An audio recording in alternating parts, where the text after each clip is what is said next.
High বন্ধুরা, আশা করছি সবাই খুব ভালো আছো। আজকে আরও একটা নতুন ভিডিও নিয়ে এলাম আর নতুন জিনিস তৈরি করছি, সেটাও তোমাদের সঙ্গে শেয়ার করছি।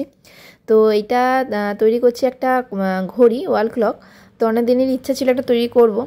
আর আমাদের ঘরে এই মুহূর্তে ওয়াল ক্লক নেই, মানে কেনা হয়নি, কিনিনি কেন ইচ্ছা করি, কারণ আমি নিজে তৈরি করবো বলি কিনিনি। তো সেটাই এখন তৈরি করছি আর তোমাদের সঙ্গে শেয়ার করছি। দেখো, একটা এমডিএফ বোর্ডের মাঝের অংশটা এটা কিন্তু বাড়িতেই ড্রিল করে নেওয়া। আর এরকম হোল করা এমডিএফ বোর্ডও পাওয়া যায় অনলাইনে, ওটাও পাওয়া যায়। তো এটাই নর্মাল এমডিএফ বোর্ডকে মাঝখানটা ড্রিল করে নেওয়া হয়েছে। এবারে ক্লের কাজগুলো করে নিচ্ছি, তোমরা দেখতে থাকো। আমি ফুল ভিডিওটাই দিয়েছি, তবে একটু স্পিড বাড়িয়ে দিয়েছি, কারণ এতখানি বড় কাজ তো পুরো আস্তে আস্তে দেখানো যায় না, কারণ তাহলে ভিডিওটা অনেক বড় হয়ে যাবে।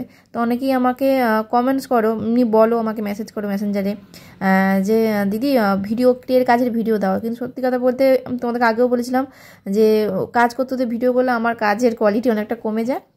আর এটাও আমি প্রথমে ভাবছিলাম যে করবো কি করবো না, তারপর না একটা নতুন কাজ করছি যখন, তোমরা যেহেতু বলো যে শেয়ার করার জন্য, তো সেই জন্যই আমি ভিডিওটা করছি, ক্লের কাজটা তোমাদের সঙ্গে শেয়ার করছি। দেখো, পুরো কাজটাই করেছি মোটামুটিভাবে, একটু ভালো করে লক্ষ্য করলে তোমরা বুঝতে পারবে।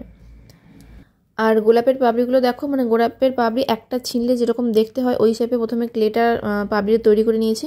এরপরে একটার পর একটা বসিয়ে গোলাপটা তৈরি করছি। আর এখানে গোলাপটা যেহেতু অনেকটা বড় হবে, তো ওই জন্য নিচের পোর্শনের অংশটা প্রথমে আমি এমডিএফ বোর্ডে করে নিলাম। এবার মাঝের অংশটা দেখো এইভাবে তৈরি করে নিচ্ছি।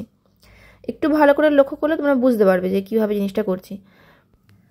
আর হ্যাঁ, আর একটা কথা, একটা নতুন ফেসবুক পেজ খুলেছি, মৌ কথা আর্ট অ্যান্ড ক্রাফটস বলে। তো ওই পেজটাকে আমার এই কাজ যাদের ভালো লাগে, যদি ভালো লাগে, আমি করতেই হবে এরকম বলছি না, যদি আমার কাজ ভালো লাগে তো প্লিজ পেজটাকে একটু ফলো করে দিও, লাইক করে দিও। আর ওখানে যে পোস্টগুলো আছে ওগুলো যদি ভালো লাগে একটু লাইক করে দিও।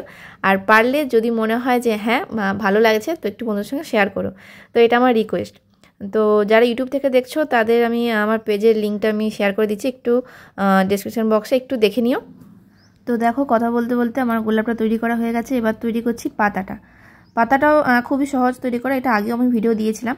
তো পাতা যেরকম শেপ হয় ওরকম হাতে করেই করে নিয়েছি। আর এর আগেও আমি বলেছি যে আমি কোনো রকম টুলস ব্যবহার করি না, মানে ক্লের যে টুলসগুলো পাওয়া যায় করি না। দেখো, আমি এখানে সূচ দিয়ে গোলাপের পাতার যে খাঁজগুলো থাকে কাটা কাটা অংশ ওটা করে নিলাম, দিয়ে মাঝে শিরাটা করে নিয়েছি। সব কিছুই আমি ওই ছুরি যেটা দিয়ে আমি ক্লে কাজগুলো তো ওইগুলো দিয়েই করি আর কি, মানে আলাদা করে এখনও পর্যন্ত টুলস কেনার প্রয়োজন হয়নি। তো দেখো, আমার পাতাটাও হয়ে গেল। এবার আমি এখানে অ্যাটাচ করে নিচ্ছি আঠা দিয়ে। তো পুরো কাজটা মোটামুটি তোমাদের সঙ্গে শেয়ার করলাম। যেভাবে করেছি এক একটা কাজ ওইভাবেই পুরো কাজটাতে করা হয়েছে।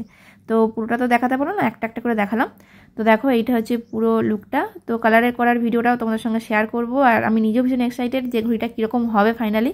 তো চলো, দেখা হচ্ছে নেক্সট ভিডিওতে। আজকের মতন টাটা।